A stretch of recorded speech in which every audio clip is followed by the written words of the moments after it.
Ano Mama Kat, sarap ng pahinga mo dyan ah. Ah, ano, sarap ng pahinga ni Mama Kat ah. May pawakan to si Mama Kat, nangakalmot eh. Nangakalmot si Mama Kat. Ayan. Ayan mga boss.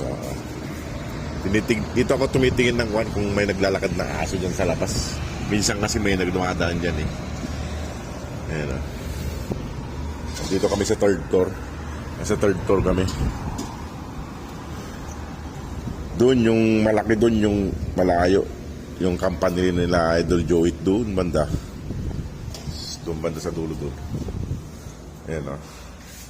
Uy. Sarap tulog ah. Sarap tulog ah.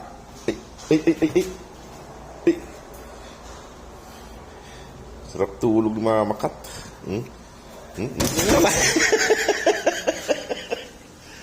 Sorry Mama Kat, malaglag ka.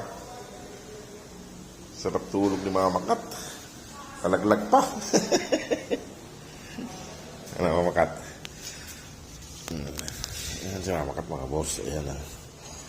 Ayan. Mabait naman to si Mama Kat. Kaso walang swerte sa anak.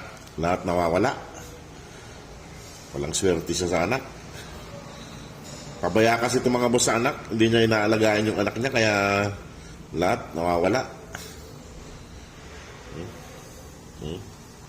Yung huling anak niya na naman, wala na naman. Hindi niya inalagaan. Hindi nabuhay. Kawawa. Yung anak nito. Hindi niya inalagaan yung anak niya. Ito, si Mama Kat to. Mama Kat. Mama Kat.